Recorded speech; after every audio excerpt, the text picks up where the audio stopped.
penny stocks, and then we can talk about funds. This is confusing because I researched this and everybody said they didn't know what it is either. So I swear to God. So I'm gonna add clarity, but there's the third thing I'm gonna mention we didn't know. And by we, I mean the financial sphere on YouTube. So you have mutual funds, you have ETFs, and you have index funds. And again, ETFs is exchange traded fund. So these are ETFs, guys, not not EFTs. Okay, right. You need to do an EFT to get an ETF. No, don't do it.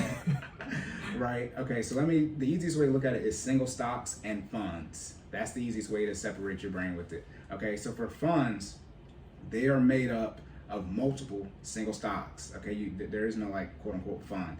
So something like SPY or VU, that is an ETF.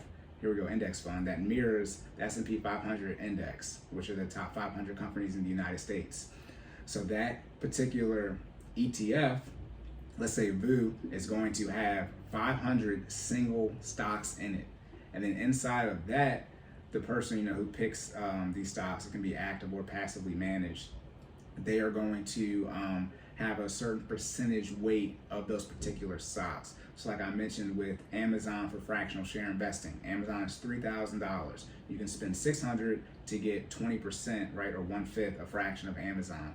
Or you can use an ETF, right, which is called FDIS, which is a consumer discretionary sector one, and you can get 20% of Amazon inside of that ETF for $80. So that's the lower barrier of entry right there in comparison. Usually ETFs have a very, very low barrier of entry compared to single stocks and mutual funds. Some mutual funds you need like 3 racks to get into them, versus I just said $80 for one.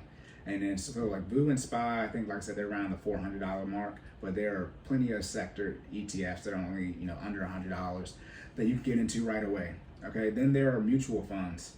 Okay.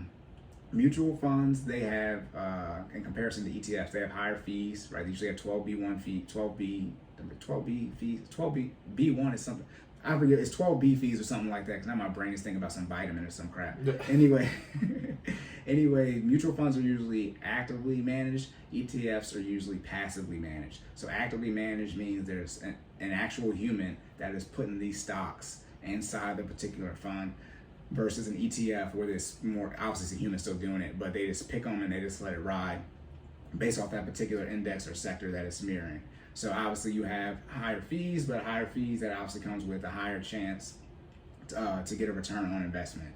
Then on top of that, ETFs, again, exchange traded funds, right? The New York Stock Exchange, right? Mm-hmm. So ETFs are single stocks in the sense of you can trade them actively during the day. You can actually buy them when the stock market is open from 9:30 a.m. to 4 p.m. Eastern Standard Time.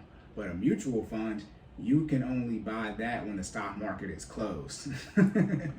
Okay, so you when as the market's going up and down, you stuck. You can't trade trade it. You cannot neither buy nor sell it. You just gotta wait. Okay. Then wait, Cory, index funds. This is what I talk about. Nobody knows. I don't even know if index funds exist. To my knowledge, index funds and ETFs are the same thing, but apparently they were different.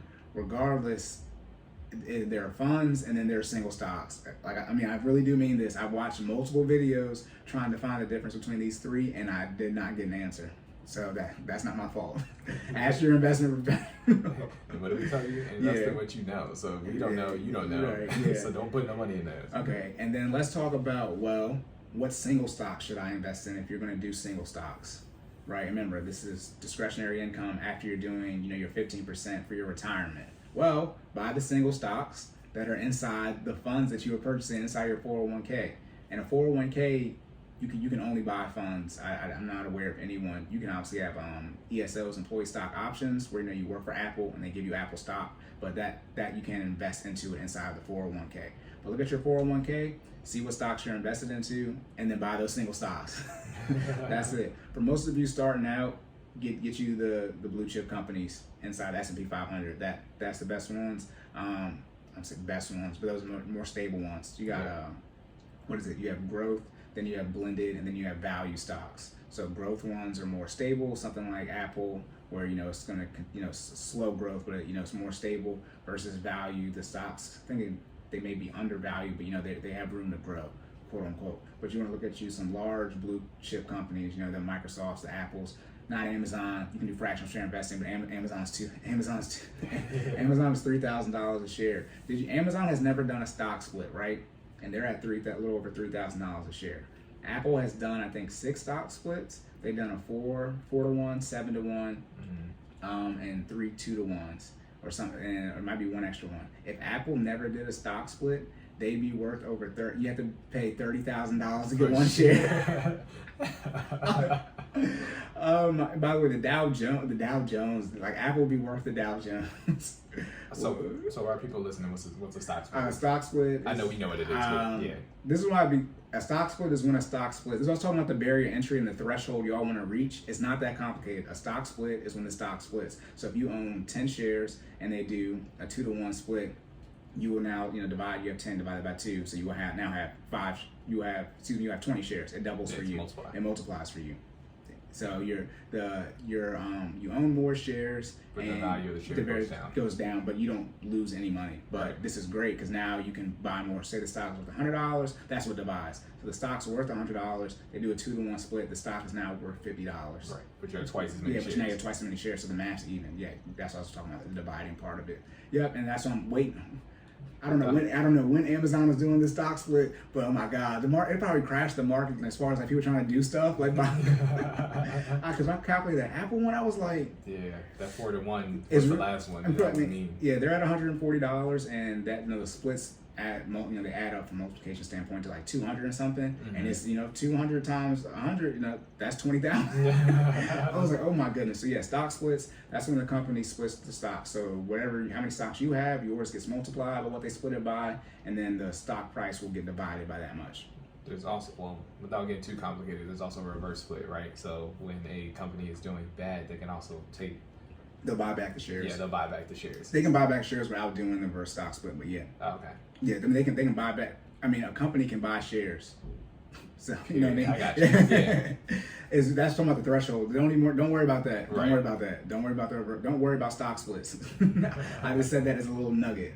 Okay, yeah, but yeah, if you want, just need to know if you have a company and they send you. First of all, they'll send you a notice when that happens, right? Yeah, so they have to let you know that this is occurring, yeah. right? Mm-hmm. And so you just need to know like what the current value is and how many shares you now have. That's all that means. Okay. Yeah, otherwise, don't pay it any attention. Yeah, they're required to by law. Talking about with crypto, everything hasn't been figured out yet, but they're required to by laws from a stock market standpoint to give you all that, pretty much everything, as if you're their you're their CFO. They're required to give you all their financials, how much debt they have, how much cash they have, once you're a public traded company. But y'all don't need to know about that either. To start out, invest in Apple. They have $200 billion in cash. There you go. Invest in and it's going up all the time. Yeah. The best thing to do, I say, is as far as what ETFs to get into, look at the sector ETFs. And when you're looking at these sector ETFs, I would say, I looked at all 11 of them, and those have the top 10 that they have their portfolio invested into. Okay, the top 10 top 10 stocks, excuse me. And if the lower your risk tolerance, the more of those top 10 stocks you need to know off a rip. The higher your risk tolerance, the less stocks you need to know because you have a higher risk. Now, when it comes to investing, I'm about to get right this. So you right into it? Yeah, you can leave right here. Okay. But I was talking about subsidiaries, right? Google, Jordan, right? Alphabet, Nike. Mm-hmm. Okay, so the company, like a company like North Face. I have a lot of North Faces for people that know me. North Face does not own themselves. They are a subsidiary. They are owned by VF Corporation. Who is VF Corporation? I don't know. So you might be trying to invest in something, and then the parent company is something else. But the VF Corporation, they own North Face, they own Supreme, they own Timberland, they own Vans, they own I think it's Eastport. They own over 55% of the global backpack market. I thought it was like all those brands you knew, right? I know all of them. Right, so. Yeah, and so so that might be something when you're looking to the sectors. You might the company you see, you might not know them, but if you look at their Wikipedia and see who's under them. Like I don't know, I literally don't know what VF Corporation is. I don't, but they own a lot of companies that we all. You just named them. I was like, oh, okay, I need to know them. Right, okay, and that's why I said in the Google Alphabet joke, right? Most people don't even probably know what alphabet. Like that's like a game show question. It really is. That's $1 million. Yeah, who is the parent company of Google? What? Right. Google's not the parent company. Exactly. So yeah, that's something you look into. So look at those sectors and see what you understand, and then pick a couple of them. I'm in BDIS, which is consumer discretionary. Most of you will understand the consumer discretionary as far as face value. You might understand the market, but those companies, you understand the tech sector, you understand the communication sector, and you understand the consumer staple sector, because those are clear as day. The consumer discretionary sector, to get into these sectors real quick, that is Amazon, Nike, Home Depot, Target, Lowe's, Starbucks, Tesla, those type of companies. And yes, they're all in the same sector. I don't know why they're all in the same sector, because some of you might be thinking, I thought Amazon would be in the IT. Nope, it's not. Now, why is Amazon and Nike in the same place? Why is Tesla here? Don't they make cars? Well, if Tesla's here, guess who else is here? GM is here, General Motors, Ford is here.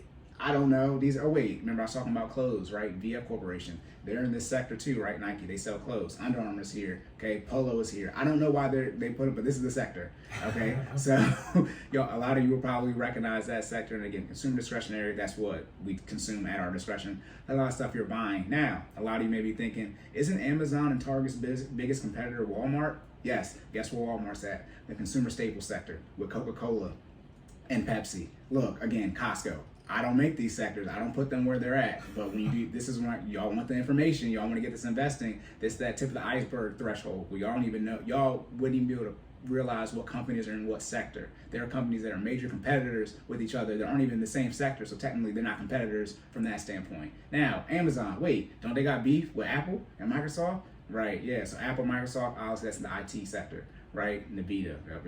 Most of y'all don't know the companies, but they make all the stuff that y'all use. Okay, and then on top of that, wait, Google should be here too, right? Nope. You got Amazon Cloud Services, you got Azure Cloud Services, and you got Google's Cloud Platform. Those are all three different sectors of the stock market, because Google is in the communication sector with Facebook, with AT&T, with Verizon, with T-Mobile, obviously Twitter. It's like, what? Again, if you want to know what companies are with in which sector, look to see when people are going to court. Google and Facebook usually always got to go to court together with antitrust stuff. I know a lot of y'all trying to remember this stuff. I'm out here just like...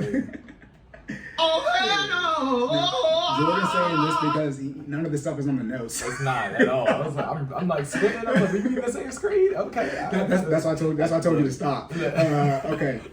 That's what I'm talking about. Not Google, Alphabet. Right, and then so those are usually the sectors you will probably understand. It's okay if you don't understand every single sector. Again, time in the market is better than timing the market, right? So just get in, get you some funds, and get your money growing.